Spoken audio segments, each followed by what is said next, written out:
Muito bem, dando sequência ao curso de Introdução à Engenharia de Telecomunicações, eu sou o professor Rodrigo Porto Cavalcante, da Universidade Federal do Ceará.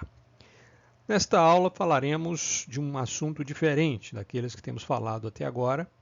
Até o momento a gente focou muito na profissão, no mercado, nas tecnologias de telecomunicações. Nessa aula e também na próxima, nós iremos falar de metodologia científica e aspectos correlatos.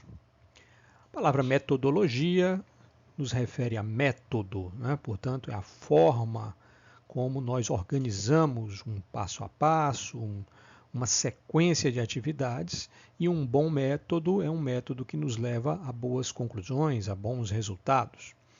A metodologia científica é um desses métodos, um método consagrado na história da humanidade, como sendo uma forma de conhecer o mundo, o universo, a natureza, né? E é responsável, essa filosofia de abordar o conhecimento, é responsável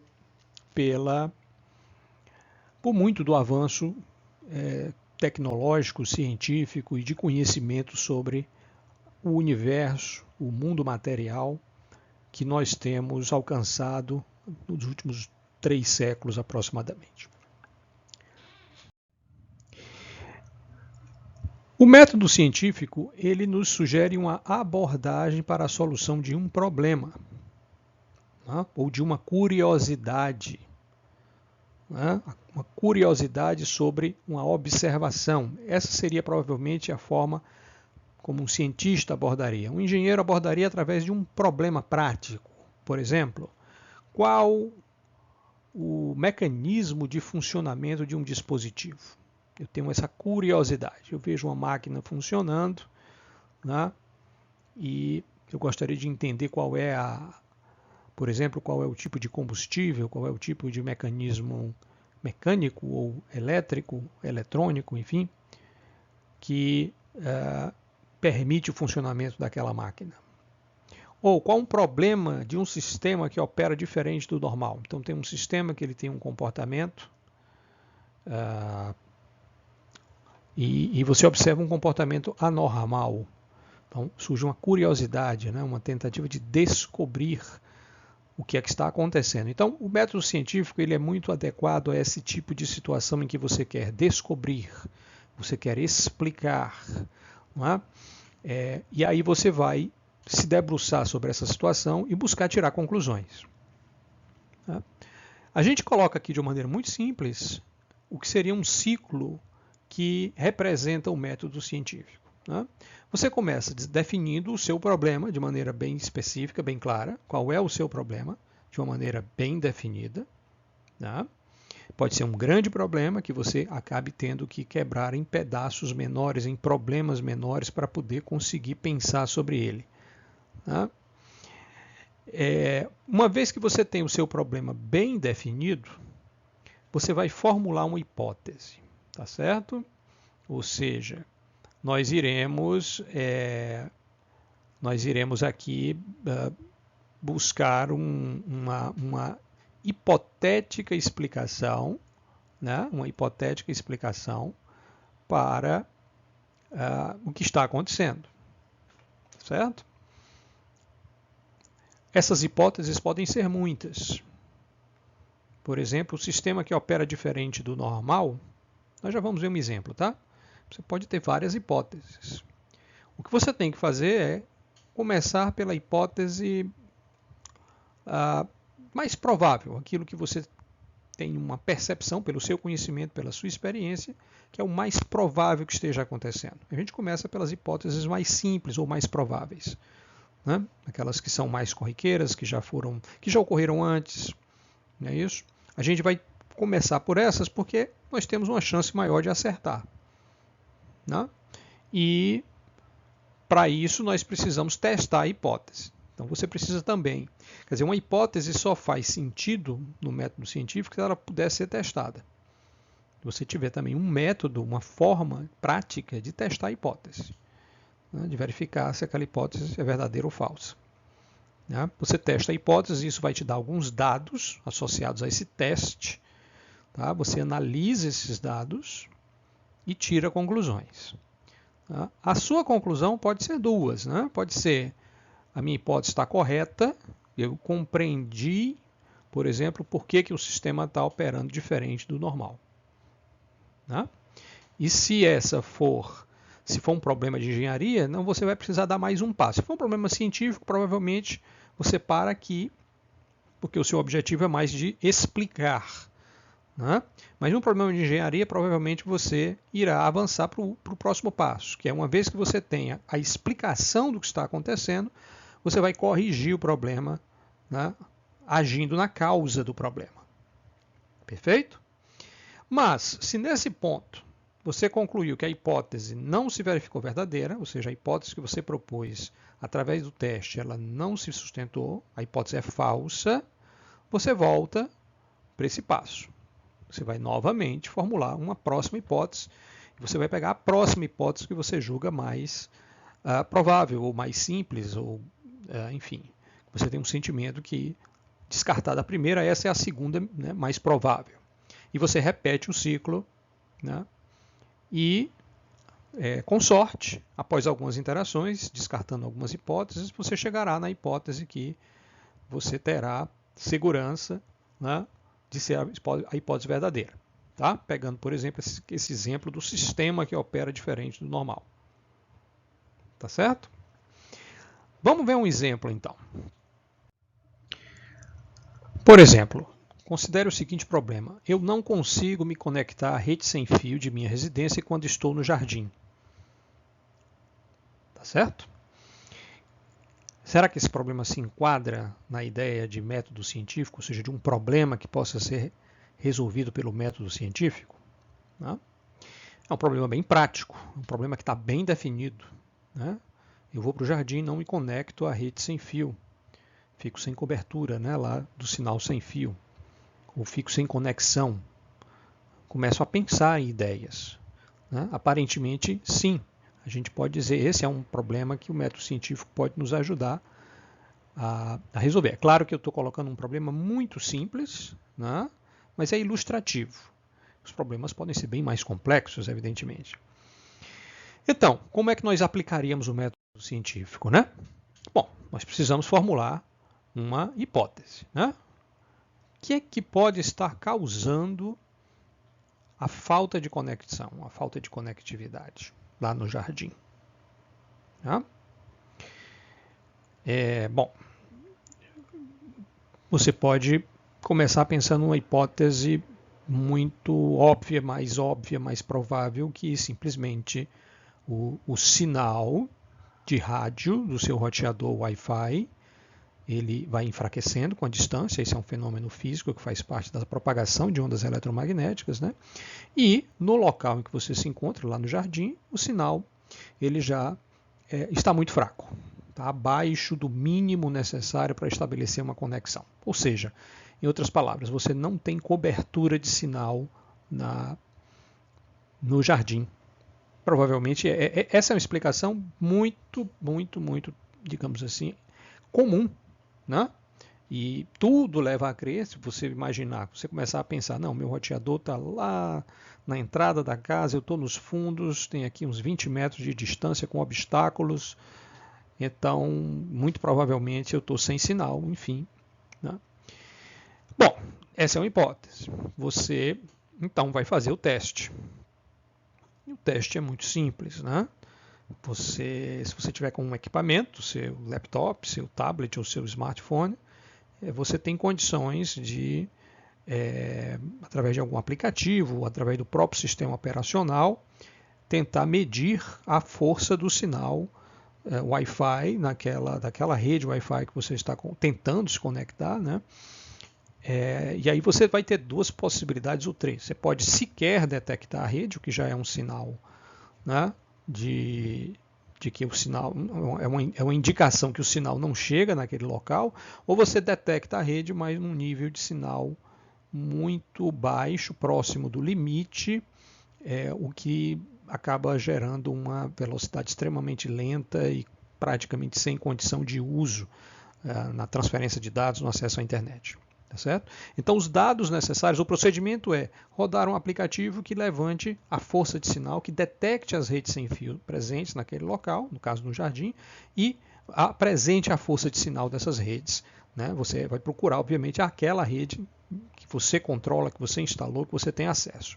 Então, os dados necessários, nesse caso, são basicamente a lista, né, de SSIDs, né, que são os identificadores, né, das redes Wi-Fi naquele local, e também a força de sinal, né, que é um nível de sinal que você consegue através de aplicativos. Algum desses aplicativos, inclusive, tem uma escala de cor, tem um ponteirinho que já vai dando para você uma noção se o sinal é forte, se o sinal é fraco, tem barrinhas, enfim, tem formas de você até graficamente compreender isso. Como engenheiros, futuramente, vocês vão interpretar os números mesmo. Vocês não vão precisar ficar só, digamos, na interpretação gráfica, né? Que é bastante, bem mais, simplificada, exatamente para que qualquer pessoa possa entender, mas vocês serão capazes de entender os números mesmo das medições.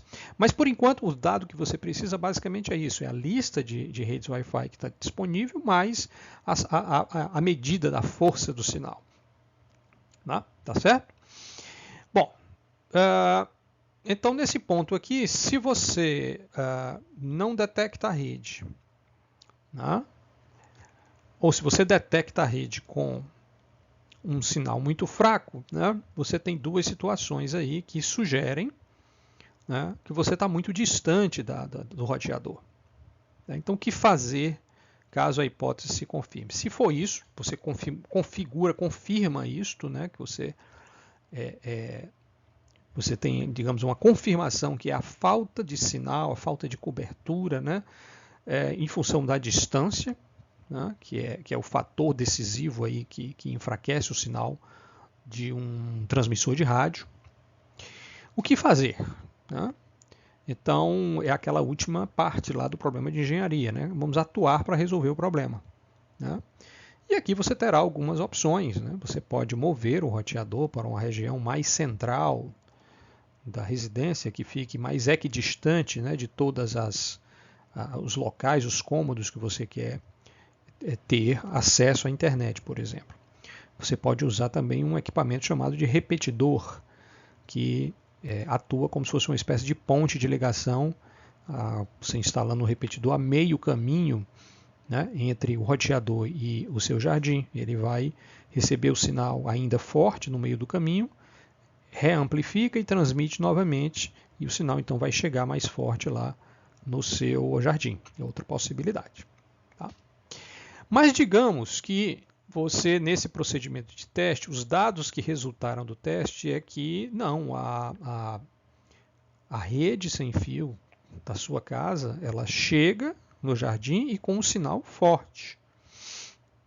Tá? Com um sinal forte. Então você vai ser obrigado a descartar a hipótese de que é um problema de sinal fraco, né? De distância. Né? Não, a distância não é o problema, você está próximo o suficiente, o sinal está forte, o que mais poderá ser? Né? Então, a hipótese da cobertura não se confirmando, né, você volta, no caso, para o procedimento de teste, mas, no caso, se o procedimento de teste for o mesmo, você nem precisa passar de novo, você só realiza um novo teste, né, ou levanta novos dados. No caso, o nosso procedimento de teste, se a hipótese de sinal fraco não se verificar como verdadeira, nós vamos ter que levantar uma outra hipótese. Tá? Que vocês, quem lembrar lá daquela aula sobre espectro eletromagnético, vai lembrar que eu disse que o espectro em que funciona o Wi-Fi é um espectro de livre acesso. Não existem regras muito rigorosas quanto ao uso daquele espectro. Portanto, vários aparelhos, incluindo fornos de micro-ondas e inúmeros roteadores Wi-Fi da vizinhança, né, da sua casa, usam aquela mesma frequência e isso gera interferência. Tá? Então, a interferência é uma segunda hipótese, que é algo também relativamente comum de acontecer. Tá certo? E como é que você vai fazer o procedimento de teste com a interferência? Para a interferência, você precisa de um procedimento chamado um scanner. Né? Você precisa fazer um escaneamento da banda esse escaneamento ele vai lhe mostrar quais são as redes que estão em cada frequência, tá? Em cada canal, melhor dizendo. O sistema Wi-Fi ele tem 3 canais principais que não interferem entre si, são os canais 1, 6 e 11. Tá? Dentro daquela banda livre, em torno de 2.4 a 2.5 GHz, os canais 1, 6 e 11, eles não interferem entre si. Então, muitos usuários, né, de Wi-Fi e os próprios roteadores, de forma automática também, se for o caso, acabam selecionando um desses 3 canais. Tá? Com o scanner, você consegue mostrar todas as redes que estão sintonizadas naquele canal. No canal 1, no canal 3, no canal 6 e em outros canais também, que para o momento aqui não é relevante. Normalmente, há aplicativos. Por exemplo, se você tem um smartphone Android, você pode baixar um aplicativo que faz esse escaneamento e mostra um gráfico, né, em que você tem todas essas informações.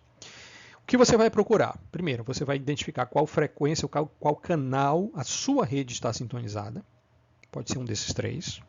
Tá? Pode ser que você tenha sintonizado isso manualmente ou você deixou no modo automático, o próprio roteador escolheu um canal que em dado momento para ele se pareceu o melhor canal segundo alguns critérios. Você vai identificar em qual canal a sua rede está sintonizada e você vai procurar verificar se existem outras redes Wi-Fi, tá? Ou algum tipo de interferência que não seja de Wi-Fi.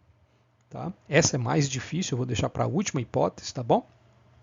Então vamos começar aqui com a hipótese de interferência, né? Estamos falando aqui da interferência no próprio sistema Wi-Fi, ou seja, um outro ponto de acesso, um outro roteador transmitindo no mesmo canal em que a sua rede está instalada. Pode ser um canal do roteador do seu vizinho. Ou seja, o roteador do seu vizinho acabou escolhendo o mesmo canal que você. Digamos que vocês estejam os dois no canal 1. E o roteador do seu vizinho apesar do muro, ele está próximo. Ele consegue transmitir sinal para o seu jardim também. Então o que acontece? Chega um sinal forte do seu roteador, mas chega um sinal forte também do roteador do vizinho. Eles colidem, eles criam uma interferência entre eles, porque um está transmitindo uma coisa, o outro está transmitindo outra coisa. Então eles se misturam e você não consegue detectar. Você tem muitas perdas de bits, né? Muitas perdas de pacotes de dados, mesmo com o sinal forte. Mas é porque aí você tem 2 sinais fortes se interferindo.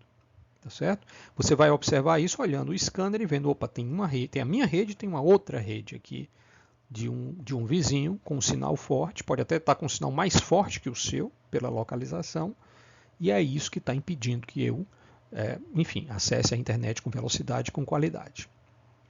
Tá? E aí você, nesse caso, a hipótese confirmando, o que você precisa fazer é alterar o canal do seu roteador. Você pode tentar um dos outros 2 canais, e você, com o scanner, você tem condição de ver qual desses canais está menos congestionado, ou que tem roteadores mais distantes que têm, portanto, uma interferência mais fraca.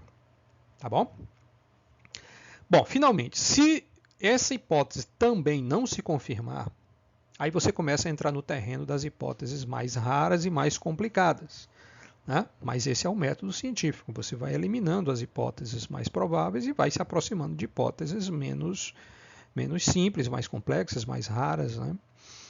Você poderia imaginar, então, que existe algum equipamento que opera, outro equipamento, não um ponto de acesso Wi-Fi, não um roteador, mas um outro tipo de equipamento que está causando essa interferência. Tá certo? Aí é bem mais difícil de você fazer o procedimento de teste. Por quê? Porque, nesse caso, os scanners de smartphones, e de laptops, e de tablets, eles não conseguem fazer essa medida de radiação eletromagnética na faixa de Wi-Fi que não seja compatível com o padrão 802.11. Eles conseguem ler redes 802.11. Né? Você precisa de um scanner de radiofrequência, e não só de um scanner de Wi-Fi, que é um software bem mais complexo, que normalmente precisa de um hardware associado, não é só o smartphone. Você pode até fazer com o smartphone, mas normalmente você vai precisar ligar esse smartphone num laptop, ou colocar algum acessório para fazer a medição da banda em radiofrequência, porque aí ele vai pegar todas as radiações de radiofrequência que estão sendo transmitidas naquela faixa. Não só o Wi-Fi, tudo que estiver. Fones de micro-ondas, telefones sem fio mais antigos, babás eletrônicas, algum tipo de atividade de Bluetooth que esteja atípica, muito forte, ou seja, você vai ter condição de ver todos os tipos de fontes de radiação eletromagnética naquela banda e aí poderá verificar se existe uma fonte de interferência que você não consegue detectar, porque não é roteador Wi-Fi, é de outro tipo, né, de equipamento. Tá bom? Como eu disse, a diferença da relação à primeira e à segunda é que o procedimento de teste vai ficando mais complexo. Também isso acontece muito, conforme as hipóteses vão ficando mais elaboradas, o seu procedimento de teste também vai ficando mais complexo. Nesse caso, como eu falei, você precisa de um scanner de radiofrequência, que é um equipamento bem mais caro, bem mais sofisticado, do que um aplicativo praticamente gratuito que você baixa no celular e que faz a varredura que é o scanner de Wi-Fi, né? que faz a varredura da banda e identifica somente as redes Wi-Fi. Tá bom? Bom, então espero que vocês tenham gostado aí do meu exemplo. Vamos então para um outro tipo de problema. Tá? Um segundo problema é um problema em que eu quero criar, eu quero desenvolver, eu quero projetar um novo dispositivo. Eu quero construir. Tá? Então eu não estou mais querendo descobrir, explicar. Eu não estou mais com uma curiosidade. Eu quero criar, projetar, desenvolver. Tá bom? Então eu quero projetar um novo dispositivo, eu quero desenvolver um novo sistema, um sistema melhor que o atual, um sistema com maior eficiência. Tá? Esse é um problema que a gente usa a abordagem de projeto. Né? Então aqui é diferente do método científico. Né? O método científico mais voltado para descobrir causas, explicar fenômenos, a abordagem de projeto para criar, desenvolver, construir. Tá? O ciclo do projeto ele começa com uma coisinha que nós chamamos o estado da arte. O que é o estado da arte? Pesquisar o estado da arte. Significa você se atualizar sobre todos os assuntos relacionados àquele tema.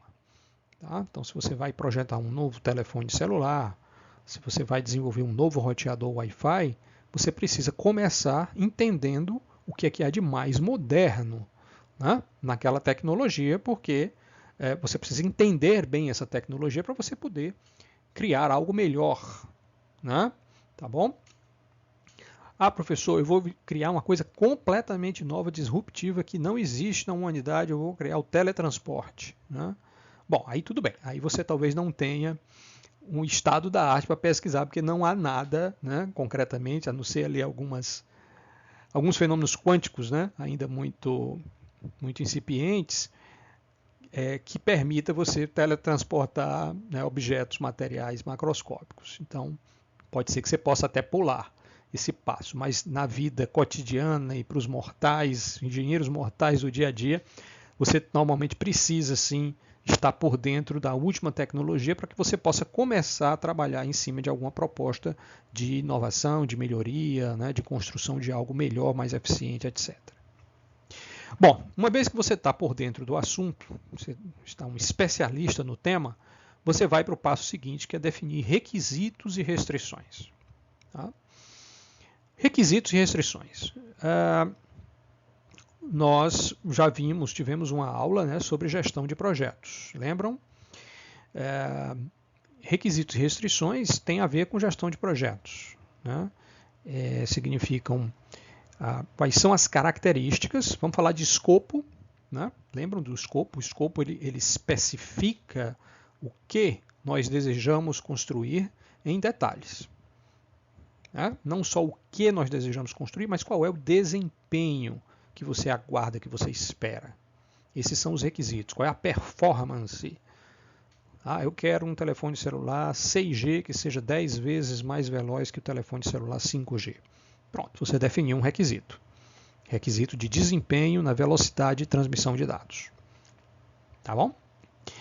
Então você vai listar todas as características, especificações e desempenho que você espera desse produto, desse equipamento. Além dos requisitos, você também vai explicar as restrições. Elas são muito importantes. Tá? Lembram lá também da gestão de projetos? Você tinha lá o custo e o prazo. A gente pode ver custo e prazo como restrições. Tá? Significa que você vai construir o melhor telefone 6G, 10 vezes mais rápido que o 5G, mas dentro de um certo orçamento e precisando terminar dentro de um certo prazo. Tá? Mas essas são restrições mais de natureza gerencial, administrativa. Você pode também ter restrições técnicas mesmo. Tá? Muitas vezes elas se confundem com os requisitos. Tá? Mas, por exemplo, você poderia colocar a seguinte restrição: no desenvolvimento do seu telefone celular, você não vai poder utilizar microprocessadores e chips e microcontroladores do fabricante tal. Esse fabricante aqui, por uma questão comercial, por uma questão competitiva ou de segurança, a gente está banindo esse fornecedor da nossa lista. Então você pode construir o seu telefone, mas esse fornecedor aqui ele não vai poder ser utilizado para que você adquira peças, adquira componentes. Tá?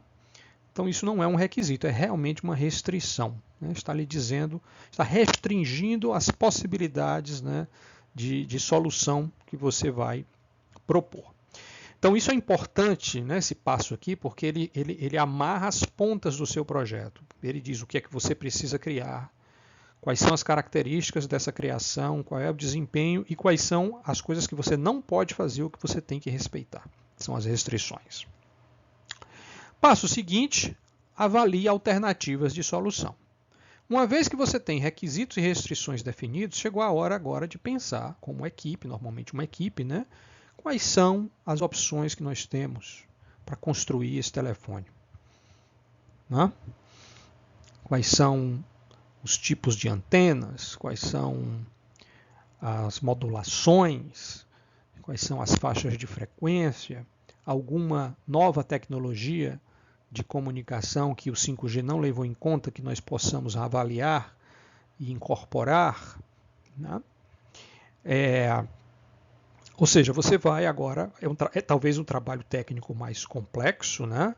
Que é uma espécie de design, é uma fase de design mesmo, onde que nós vamos propor uma solução, né? Claro que ainda no terreno das, digamos, das simulações, né? No terreno das construções conceituais. Né?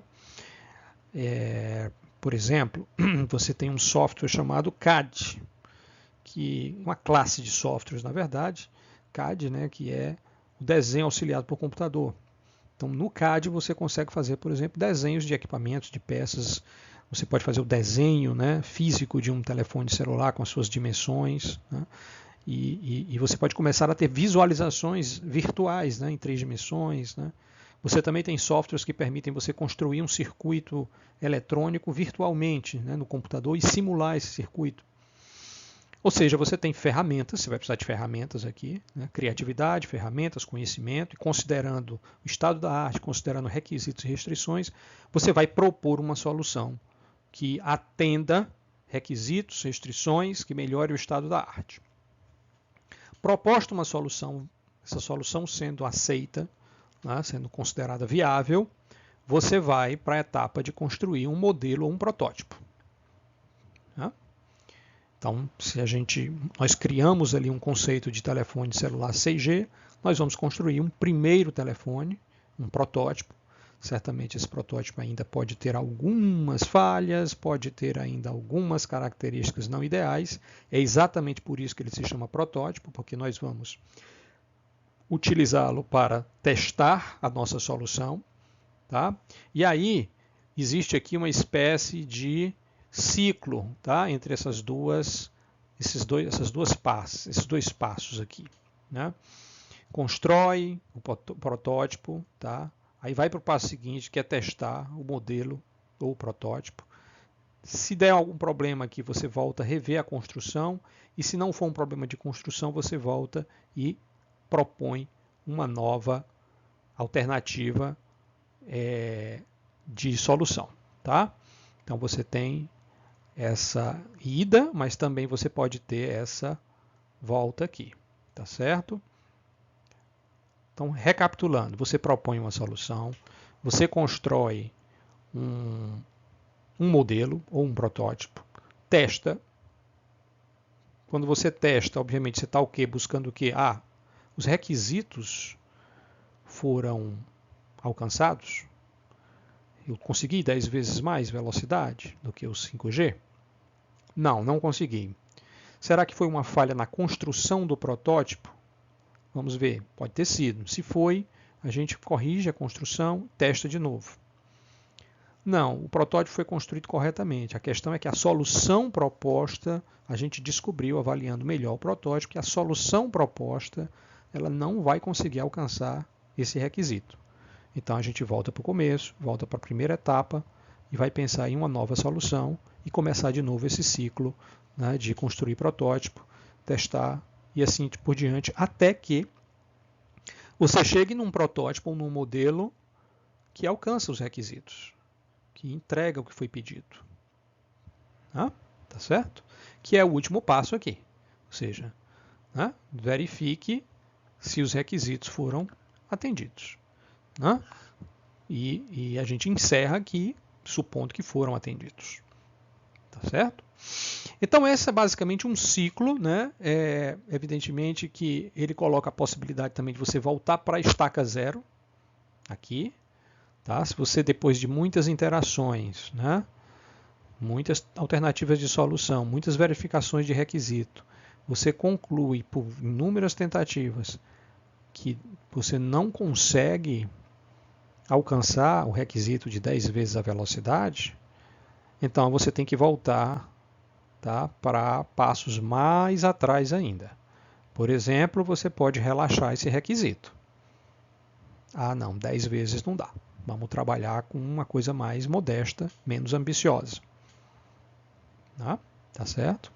Ou então, você pode também, depois de uma certa frustração aqui, alguém dizer, olha, você não levou em conta uma tecnologia de antenas que acabou de ser desenvolvida aí no grupo de pesquisa de telecomunicações sem fio GTEL da UFC. Opa, então isso escapou no estado da arte, escapou. Então vamos voltar para a estaca zero mesmo. Né? Vamos revisar o estado da arte de novo e vamos começar o processo novamente. Tá certo? Então, basicamente, isso tem uma relação com aquilo que nós estudamos na aula passada de gestão de projetos, né? O escopo, o custo, o prazo. E, claro, lá a gente falou de pessoas também, eu não dei tanto destaque aqui, mas, obviamente, que há uma equipe trabalhando aqui. Essa equipe tem que ser competente, ela tem que estar motivada, engajada, com uma boa liderança, né? Porque normalmente são projetos desafiantes, os projetos de engenharia de telecomunicações. Então vamos aqui para um segundo problema. Eu acabo de me mudar para uma casa, então cheguei numa nova casa que não tem internet. Eu preciso instalar a internet em minha residência de forma que possa utilizá-la em qualquer cômodo. Acabei de chegar, casa nova, uma casa grande, não tem internet, eu quero internet. Tá? Esse é um problema de projeto? Sem dúvida, né? Esse é um problema de projeto. Bom, novamente, eu estou usando um problema muito simples, né, que vai nos ajudar a compreender o processo, tá bom? Claro que os problemas práticos e os projetos práticos de engenharia de telecom são bem mais sofisticados do que instalar uma internet na sua residência. Tá? Bom, o que seria o estado da arte em termos de internet? Né? O estado da arte são as melhores opções disponíveis, né, para você disponibilizar a internet na sua residência. Você vai fazer uma pesquisa. O que é que nós temos hoje de melhor, digamos aqui em Fortaleza? Nós temos fibra óptica, chega fibra óptica lá nesse local. Nós temos internet a cabo coaxial, chega lá, tem essa opção. Nós temos internet 4G com modem fixo, né, de mesa, com chip 4G, que também pode entregar internet para aquela residência. E essa é uma primeira parte. A segunda parte, eu quero espalhar o sinal dessa internet por todos os cômodos. Eu preciso de uma rede Wi-Fi, né? Quais são as tecnologias Wi-Fi disponíveis no momento? Qual é a diferença de preço entre elas? Qual é a diferença de velocidade entre elas? Qual é o melhor custo-benefício? Ou seja, você vai aí se arvorar, se assenhorar de um conjunto de dados e de informações que vão lhe deixar por dentro do estado da arte, ou seja, o que há de mais atual, o que tem de disponibilidade também, não adianta você também buscar coisas que eventualmente não existam disponíveis na sua cidade.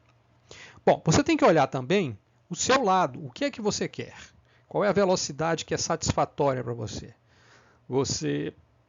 Para você 100 megabits por segundo é suficiente? Qual é o tipo de tráfego que você vai utilizar? São quantas pessoas em casa? São 8 pessoas. Nossa, 100 megabits para 8 pessoas não vai dar. Preciso de uns 200 ou mais. Né? Porque vai ter momentos que todo mundo está usando, isso vai dividir a banda. Tá? Então você precisa definir essa velocidade. Quais as restrições? Né? As restrições, por exemplo, a restrição de custo, de preço. Você está disposto a pagar até quanto? Não, estou disposto a pagar até R$150, ou R$200, ou R$100 por mês para ter essa internet. Né? Então você começou a definir melhor o que é que você quer, o que você está disposto a pagar, quais são as opções, que é o estado da arte. Né? E aí, cruzando tudo isso, você vai chegar nas alternativas de solução. Você provavelmente vai descartar algumas alternativas. Por exemplo, não chega fibra óptica aqui. Então pronto, está descartada. É estado da arte? É. Se você tem fibra óptica disponível no seu bairro, chega na sua casa, em tese você tem um meio de transmissão que permite a maior velocidade. Né? Tem fibra óptica, mas é muito caro. Então também foi descartado. Né? Também foi descartado. Então, nesse ponto aqui, você vai fazer uma comparação, avaliar o custo-benefício, vantagens e desvantagens, e você escolhe uma solução. Né? Escolhe uma solução. Tá? Então, você vai escolher uma operadora, você vai escolher um plano, uma tecnologia de acesso, né? Tá? Isso principalmente para o acesso, para o ponto, né, de entrega do sinal de internet na sua residência. Tá? E o procedimento de teste dessa parte do projeto, né, não tem muito jeito. É você contratar a operadora, pedir no seu contrato que não tenha nenhum tipo de multa por desistência do contrato, ou seja, você não está amarrado, você não tem nenhuma fidelização. Por quê? Porque aí se você passar 1 mês, 2 meses testando, usando, não ficou satisfeito, você vai para a sua segunda alternativa, a próxima alternativa de solução. Você abandona esse contrato, faz um novo contrato. Né? Mas isso só se você tiver um contrato, né, que não tenha lá grandes amarrações. Né? Tá bom? Bom, mas tem uma outra parte desse projeto. Esse projeto tem 2 grandes entregas. Tá? Ele tem a entrega do ponto de internet, da chegada do ponto de internet a partir da operadora, que vai estar fornecendo o serviço de internet para você. Mas ele tem uma outra entrega importante, que é a distribuição do sinal de internet via Wi-Fi dentro da sua residência. Tá bom? Que pode ou não estar incluído no pacote da operadora. Vamos supor que não esteja. A operadora só te entrega lá um modem num ponto específico da sua casa. Chega lá, por exemplo, um cabo coaxial, te entrega um ponto lá de 150 ou 200 megabits por segundo. Tem um modem, tá?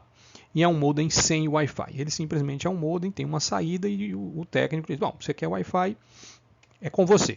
O problema é seu, você resolve. Bom, aí você vai para a segunda parte desse projeto e se repete de novo o processo, tá bom? Você vai pesquisar quais são as opções, os melhores roteadores, os custos-benefícios, quais são os que atendem os seus requisitos, qual é o que você está disposto a pagar, faz uma escolha. Né? Aqui, obviamente, é um pouco mais arriscado, porque você provavelmente vai ter que comprar, né, o ponto de acesso, o roteador, né, e testar, né, já tendo comprado o equipamento. Você poderia também, se de repente tem algum amigo seu que tenha esse mesmo equipamento, você poderia testar o equipamento dele, né? Mas de uma maneira ou de outra você precisaria testar e chegar também à conclusão, através do teste, vendo a velocidade, né? Vendo a força de sinal, aquela coisa toda que a gente até começou a conversar no outro problema, tem sinal suficiente, como é que está a distribuição dos canais, etc. Você chega à conclusão que esse equipamento atende, você compra, talvez 1, talvez 2, talvez 3 pontos de acesso, ou 1 ponto de acesso, 2 roteadores, 2 repetidores, né, que possam... Portanto, esse é um exemplo de uma abordagem de projeto, né? Você está construindo, criando, nesse caso, um projeto relativamente simples, mas que ilustra bem todos esses passos. Nesse ponto, eu gostaria de falar com vocês sobre uma coisa importante em engenharia, seja no método científico, seja no problema de projeto, que é a questão da modelagem, né? A engenharia usa muitos modelos, né? Modelos matemáticos, modelos que representam fenômenos físicos, fenômenos naturais. Por exemplo, aqui você vê nesse slide aqui do lado direito um modelo do átomo de hélio, né? Núcleo, prótons, nêutrons, elétrons.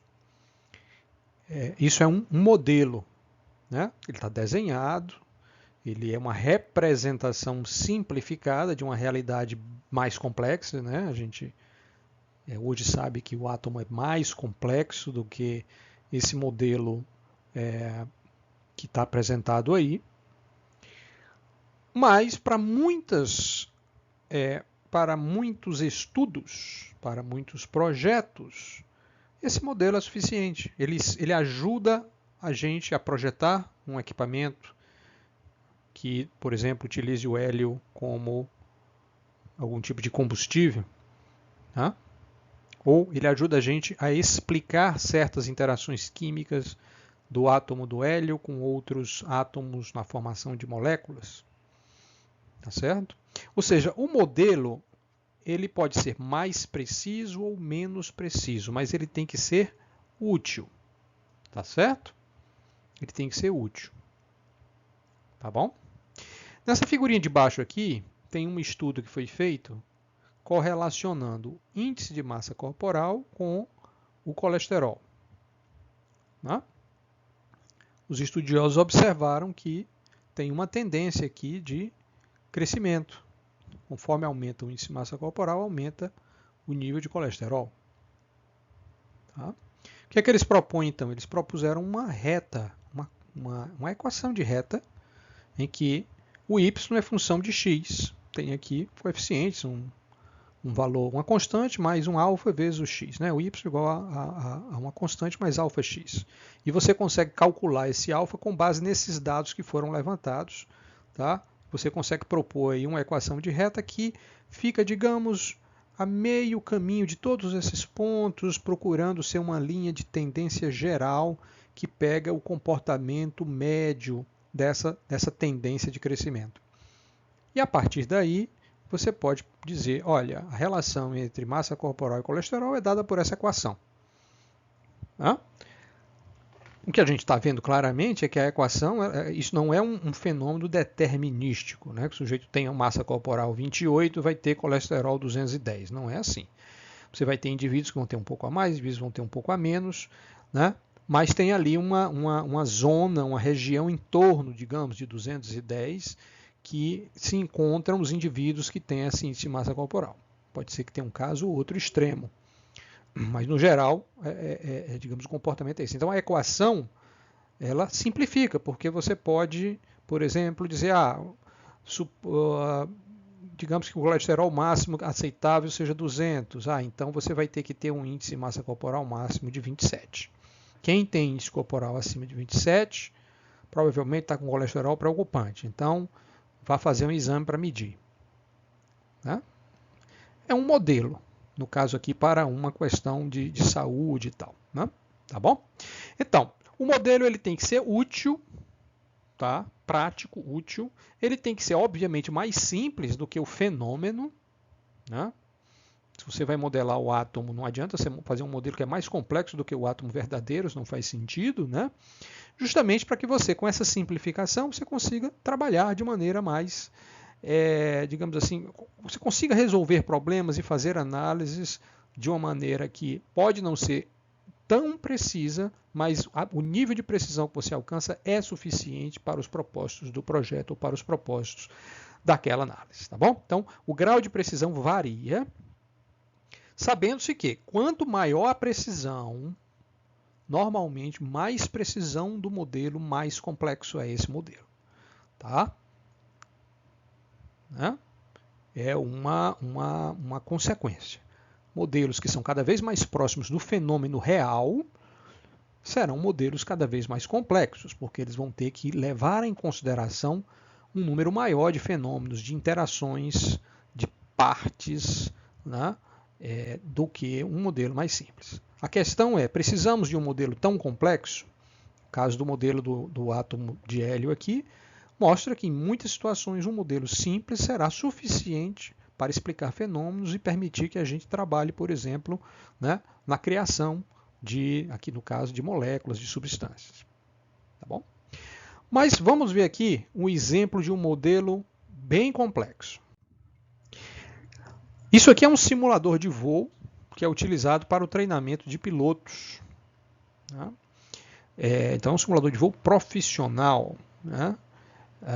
Que, como vocês estão vendo, é uma cabine que tem uma série de braços, né, mecânicos que permitem o movimento dessa cabine em vários eixos, né, simulando justamente os movimentos que um avião verdadeiramente, né, faria, inclinação, de rolagem, né, de elevação.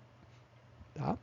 Dentro dessa cabine você tem um ambiente com telas em 3 dimensões, com uma reprodução gráfica extremamente fidedigna, com a cabine, digamos, com os mecanismos de controle do avião reproduzidos também de maneira idêntica ao avião real.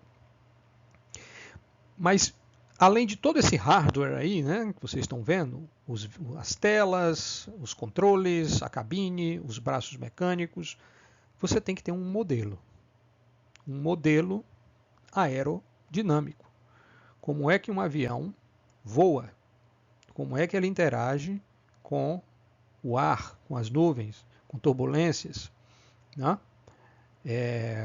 Ou seja, para que isso de fato seja...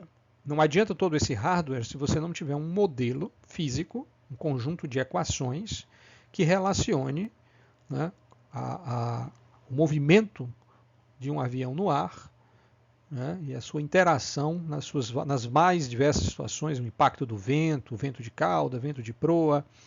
Né? Isso tudo precisa ser modelado, porque você não está num avião verdadeiro. Né? Você está simulando um avião. Mas para simular você tem que equacionar esses fenômenos físicos. Tá? Quando o piloto dá um comando para o avião mergulhar, até certo ponto isso é relativamente simples, para que a cabine com os braços mecânicos se incline e passe a sensação de que ele está mergulhando. É um comando mecânico, digamos assim. Mas, muito mais complexo que isso, né, é você capturar como é que vai ser o comportamento aerodinâmico do avião. Então você precisa de equações. E são modelos porque são equacionamentos de um fenômeno físico real. Agora, evidentemente que para um treinamento de um piloto profissional, são usados modelos muito sofisticados, né, que realmente simulam o comportamento de um avião com um grau de precisão impressionante. Né? Impressionante. A única coisa, obviamente, que você não vai conseguir simular é a adrenalina, né, do piloto. Numa situação de emergência, a força da gravidade também é muito difícil, né?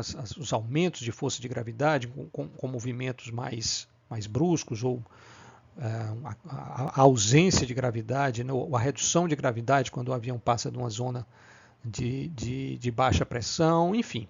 Tem algumas coisas que você não vai conseguir capturar como fenômeno, né? Mas, no mais, aquilo que é fenômeno físico que vai influenciar o movimento do avião, você consegue equacionar. Então, a engenharia ela vai usar muito esse conceito de modelagem, tá certo? Felizmente, para muitos projetos de engenharia, a maioria absoluta, nós não precisamos de uma modelagem tão complicada quanto essa. Tá? É possível usar modelos mais simples, como aquela equação de reta que vocês viram agora há pouco, uma equação quadrática, uma equação polinomial, uma distribuição de probabilidade, tá certo? Algumas funções logarítmicas. Você vai mapear os fenômenos e vai encontrar equações que representam esses fenômenos com um bom grau de precisão e sem serem algo essas coisas estão extremamente complexas, tá bom? O último assunto que eu tenho para falar com vocês, e rapidamente a gente encerra, é que ao final da sua aplicação do método científico, ou ao final do seu projeto, você vai escrever um relatório técnico ou científico, que vai explicar o que é que aconteceu, aquele fenômeno que você estava buscando explicar, né? Qual foi a explicação que você encontrou, quais foram as medidas corretivas que você tomou, no caso daquele problema inicial de não encontrar o sinal, né, de não ter sinal disponível, ou como foi o projeto que você desenvolveu, qual foi a solução que você encontrou, quais foram os resultados do protótipo, dos testes do protótipo, qual foi o custo do projeto, né? Então você vai colocar, né, essas informações num relatório, tá? É um documento técnico escrito de forma objetiva, que vai ter aí um título, autor, local e data, vai ter um resumo, um índice, uma introdução em que você vai explicar do que é que você vai falar na sequência, né? Uma visão geral, justificativa de você estar estudando aquele assunto, revisão bibliográfica, que nós vamos falar na próxima aula, tá? Limitações do estado da arte, ou seja, aquele estado da arte que você pesquisou, o que é que você está querendo melhorar, né? Objetivos do trabalho, hipóteses, né? Se for principalmente um estudo de método científico, hipóteses ou perguntas de partida, a metodologia que você utilizou, se você usou algum modelo, quais recursos você empregou, se você usou algum software que lhe ajudou a resolver esse problema, se você fez uma pesquisa de campo, se você fez medidas, né? Como foi o método que você utilizou, a abordagem foi um método científico, mas como? Vamos entrar em detalhes, lembram lá? Tem procedimentos de teste, tem como testar a hipótese, tem como testar o protótipo, qual é a metodologia que você utilizou para chegar às conclusões. Apresentação dos resultados, né? Aí são os resultados em si, resultados numéricos, curvas, gráficos, mapas, né? Desenhos em 3 dimensões, equações, etc. A discussão dos resultados, né? Em que você faz críticas, analisa, faz comparações, tá? Tira suas conclusões finais, ou seja, que aqui, depois de tudo isso que a gente apresentou, o que é que eu destaco aqui como mais importante, tá certo? E você pode também fazer algumas autocríticas se você achar que é relevante, ou seja, você chegou às suas conclusões, mas você não tem certeza absoluta dessas conclusões, por quê? Não, porque o meu estudo tem essa e essa limitação, tá bom? Você não é obrigado a falar das limitações do seu trabalho, ok? É uma opção que você tem, caso você queira sinalizar para o seu pro leitor, para o cliente, né, algum tipo de incerteza que ainda permanece naquele trabalho.